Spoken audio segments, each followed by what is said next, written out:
PFAS-waarde vis in de Westerschelde ligt ruim 20 keer boven de Europese gezondheidsnorm. Nee, ik zou die vis eerlijk gezegd niet eten. Als ik de keuze heb, dan pak ik liever een andere vis. En verder in het nieuws vandaag. G-voetballers zoeken nieuwe tegenstanders.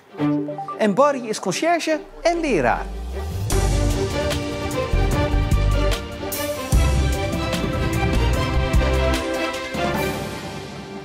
Goedenavond. Eet geen vis uit de Westerschelde. Daarvoor waarschuwt toxicoloog Ron Hogeboom. Voor Omroep Zeeland analyseerde hij gegevens van een in de Westerschelde gevangen vis. Uit onderzoek van de vis in een laboratorium blijkt dat het PFAS-gehalte ver boven het toegestane maximum ligt. Kunnen we nog groente en vis uit de Westerschelde eten? Die vraag horen we steeds vaker nu we weten dat stoffen zoals PFAS en PFOS vanuit Antwerpen richting Vlissingen stromen. Maar hoeveel gif zit er dan in lamsoor, zeekraal of vis? Dat gaan we vandaag voor u uitzoeken. We nemen een aantal monsters op 3 plekken. Bij Rilland, vlak bij de Belgische grens, halen we slip en lamsoren. Bij Paal, slip en zeekraal. En in het nieuwe natuurgebied bij Perkpolder halen we alleen slip. Ondertussen krijgen we van Marco van Burg en zijn vrouw bot. Die is gevangen in de Westerschelde, ook vlak bij de grens met België. Ik vind het spannend. We weten echt niet hoeveel die verontreiniging is, zeg maar. En kunnen we daar nog wel veilig vissen? Kunnen we die vissen opeten? We weten het niet. We brengen de monsters naar Grauw, naar een bedrijf dat Eurofins heet. Daar zo gaan ze in een laboratorium bepalen hoeveel PFAS en PFOS er in deze monsters zit. 2 weken later zijn vrijwel alle analyses binnen. Eerst het goede nieuws. Volgens toxicoloog Ron Hogeboom van Universiteit Wageningen zijn er in het slip, de zeekraal en de lamsoren niet al te veel PFAS aangetroffen. Nee, als je echt denkt dat er in dat gebied sprake zou zijn van lozingen en je zou het terug moeten zien in dat slip, dan zie ik dat niet. Maar dan komen we aan de vis en dat is een ander verhaal. Ja, in die bot zien we wel een gehalte wat voor dit type vis eigenlijk niet bekend is. Hè. Er zijn niet heel veel data, maar als je kijkt naar data die beschikbaar zijn, dan zit er eigenlijk over het algemeen veel minder in dan in deze bot. Per gram vis bevat de bot 49 nanogram PFAS/PFOS. En ook al is een nanogram heel weinig, dat getal van 49 is hoog. Dat zit zo. Europees is vastgesteld dat we per week maximaal 4,4 nanogram per kilo lichaamsgewicht binnen mogen krijgen. Iemand van 65 kilo mag dan dus wekelijks maximaal 286 nanogram PFAS innemen. Als die persoon 150 gram van onze gevangen bot eet, krijgt hij maar liefst 7350 nanogram binnen. Bijna 26 keer het maximum van 1 week in 1 maaltijd. Dan ga je dus wel dat doel om die blootstelling omlaag te krijgen, dat ga je dan niet halen met dit soort vis. Ik denk wel dat er sportvissers zijn die het waarschijnlijk nog wel doen, die het gewoon inderdaad niet weten en ook vanuit andere provincies naar Zeeland komen en die dan zo'n visje wel opeten, ja. Nee, ik zou die vis eerlijk gezegd niet eten. Als ik de keuze heb, dan pak ik liever een andere vis. Uiteraard is dit geen representatief onderzoek. Maar de aangetroffen waardes PFAS in de vis lijkt toch echt wel reden genoeg om zo snel mogelijk tot actie over te gaan. En onderzoek naar de effecten van PFAS in de Westerschelde en het kanaal van Gent-Terneuzen is nog niet in gang gezet. Minister Barbara Visser van Verkeer en Waterstaat heeft toegezegd daar snel overleg over te gaan voeren. In de Zeeuwse ziekenhuizen lagen vanmorgen 22 coronapatiënten. Dat zijn er 7 meer dan vorige week en het hoogste aantal sinds mei. In totaal liggen er 6 patiënten op de IC. Om de druk op andere ziekenhuizen te verlagen zijn er 7 patiënten overgenomen uit de regio Rotterdam. En door de toenemende drukte in de ziekenhuizen waarschuwden het ADRZ en Zorgzaam Vrijdag al dat ze binnenkort de zorg mogelijk moeten gaan afschalen.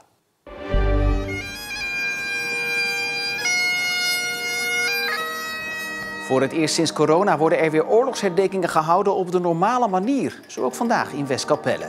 Achter het polderhuis hadden zich rond de 100 mensen verzameld om de slachtoffers te herdenken. We zijn ontzettend blij dat het weer gewoon eigenlijk normaal door kan gaan. En dat we gewoon mensen uit kunnen nodigen om de bevrijding eigenlijk te herdenken van Westkapelle. Want ja, het is gewoon ontzettend belangrijk dat het behouden blijft en dat we eraan terugdenken. Want geen toekomst zonder verleden.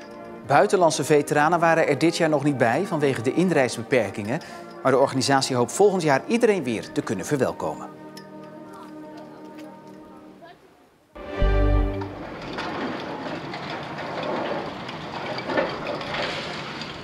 In Breskens is de sloop gestart van de graansilo. Het beeldbepalende gebouw maakt plaats voor appartementen.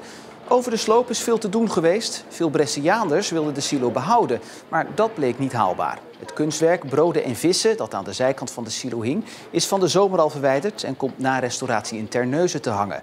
De aannemer verwacht dat de sloop over 2 weken klaar is. Hannie Kool-Blokland, directeur van het Zeeuws Archief, herkent zich volstrekt niet in de kritiek op de dialooggroep Slavernijverleden waar zij in zat. Het NRC onthulde vandaag, op basis van interne documenten, dat de dialooggroep lange tijd niet goed functioneerde. Zo zou het onderzoek vooringenomen, te gehaast en rommelig zijn verlopen. De dialooggroep concludeerde uiteindelijk dat slavernij een misdaad tegen de menselijkheid is en dat Nederland excuses zou moeten maken. Het is een probleem dat niet zomaar is opgelost. Het lerarentekort in Zeeland. En hoe praktisch is het dan als je je conciërge kan inzetten als leraar?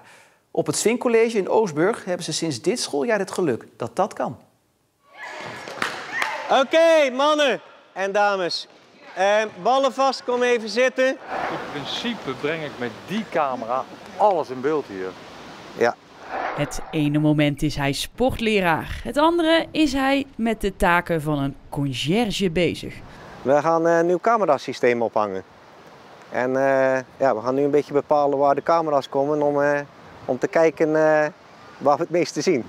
Die wil je dan meer naar hier, zodat je dit gedeelte beter ziet. Sinds september werkt de 47-jarige Barry de Wilde op het Swin College. Hoi. De 25 jaar hiervoor was hij actief op sportscholen.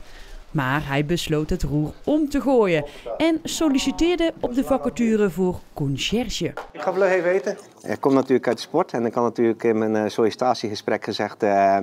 ja, als er een keer een gymles uitvalt, dan draai ik mijn hand niet voor om natuurlijk. En op dag 2 kwamen ze mij vragen voor het zwinvak te geven. Het zwinvak is een keuzevak voor eerste- en tweedejaars leerlingen. Ze kunnen bijvoorbeeld kiezen uit koken, sporten of wetenschap. Omdat een collega langdurig ziek is, geeft Barry, of beter gezegd meneer de Wilde, 6 uur per week judo of voetbal. Donderdagmorgen wil ik jullie presentatie hebben. Ik zie aan jouw gezicht dat je er wel blij van wordt. Ja, heel blij. Ja, je blijft dan toch ook nog een beetje in de sport natuurlijk, waar ik vandaan kom. Dus ja, ik zou zeggen een ideale mix. En het is wel grappig, ook naar die kinderen toe. Je bent de conciërge, maar je bent ook de gymleraar. Je krijgt de bal van daar, je kaatst hem, jij volgt naar daar. Enzovoort, enzovoort. Ja, dus in het midden staan. Maar ze luisteren best naar je, heb ik het idee. Ja, hè, toch? Dat moet ook. Ja, je hebt ze redelijk onder controle. Dat hoop ik. Ik doe mijn best. Hij geeft jullie altijd cijfers. Wat voor cijfer zou je hem geven? Ik denk wel een 8,5. Een 8. Ik denk wel een 8. Een 10 denk ik. Ja, wel een 11. Een 11? Ja. Nou, dan doe je het wel goed hoor. Ja, klopt. Je krijgt de gemiddelde 9,1. Oh, dat is niet slecht toch? Hij geeft goed les. En leuk les. Hij is wel een leuke docent, hij is niet zo saai. Ze verwachten ook een dikke voldoende terug. Dat gaat vast wel goed komen. Het aantal G-voetbalteams voor mensen met een verstandelijke of lichamelijke beperking in onze provincie neemt de laatste jaren af. SSV 65 is een bolwerk van het Zeeuwse G-voetbal en roept andere clubs op daar samen wat aan te doen. Voor G-voetballers is de vereniging uit Goes namelijk al meer dan 25 jaar een warm thuis. We doen het al ruim 25 jaar. We geven de mensen de ruimte om hier te kunnen sporten. Ja, jongens, wedstrijd van het jaar tegen G1. Ja. Het is altijd weer een belevenis op zaterdagmorgen om alle spelers te zien voetballen. 1, 2, 3, Aan plezier geen gebrek op zaterdagmorgen bij de G-voetballers van SSV uit Goes. De vereniging heeft al sinds begin jaren 90 een team speciaal voor spelers met een verstandelijke of lichamelijke beperking. Ja, wat ik eigenlijk het leukste vind van het G-team is dat het alleen maar draait om plezier. Dus kijk, natuurlijk willen ze allebei winnen. Maar uiteindelijk draait het vooral om plezier. Ons G-team is ook toegankelijk voor alle spelers. Dus van jong tot oud, ja, iedereen kan hier meedoen. Uiteindelijk als je wil voetballen, als je plezier wil hebben, dan ben je welkom bij ons. Zo komt de voetbalfamilie Roelands ieder weekend over vanuit België, omdat zoon Stijn al jarenlang bij het G-team van SSV speelt. We hebben dus 8 jaar geleden hier geïnvesteerd in de Oesterbaai in Wemeldingen, in een vakantiehuisje. Elk weekend gaan we naar hier en ik kom uit België. En we zitten hier elk weekend en om plezier te maken kom ik voetballen hier in SSV. Stijn heeft zoveel plezier hier, hij hoort erbij. Elk weekend komen we naar hier. Stijn leerde bij SSV steeds beter voetballen. Het leverde hem onlangs zelfs een bijzondere uitnodiging op. Ik speel ook bij de nationaal G-team van België, die internationaal speelt tegen andere landen. De Special Devils heet die. En daar train ik nu 1 keer in de maand om het klaar te stomen voor 2024 in Berlijn. Want daar vinden de Special Olympics plaats. Toch hoeven ze bij SSV niet te vrezen voor een vertrek van hun Special Devil.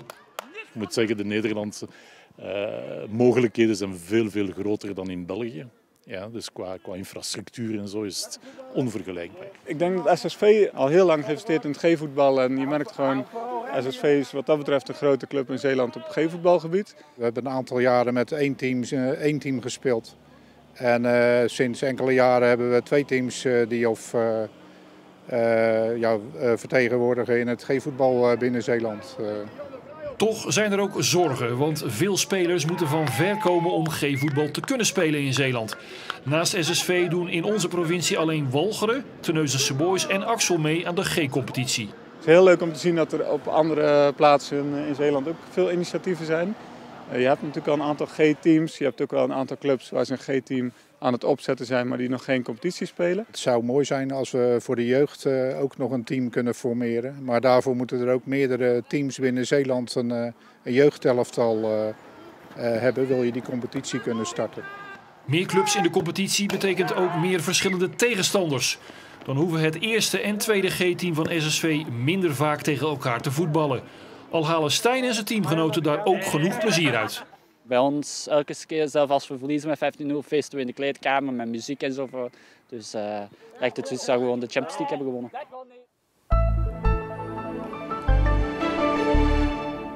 Het was niet zo nat als gisteren, maar om nou te zeggen dat het lekker weer was om naar buiten te gaan, niet bepaald. Want met regelmatig buien en een krachtige wind werd het maximaal 13 graden. Morgen in de ochtend en middag nog een paar buien en mogelijk ook hagel bij maximaal 11 graden. En de rest van de week een beetje van hetzelfde. En met dit opbeurende bericht zijn we weer aan het einde van Zeeland Nu voor vandaag. Nog een fijne avond.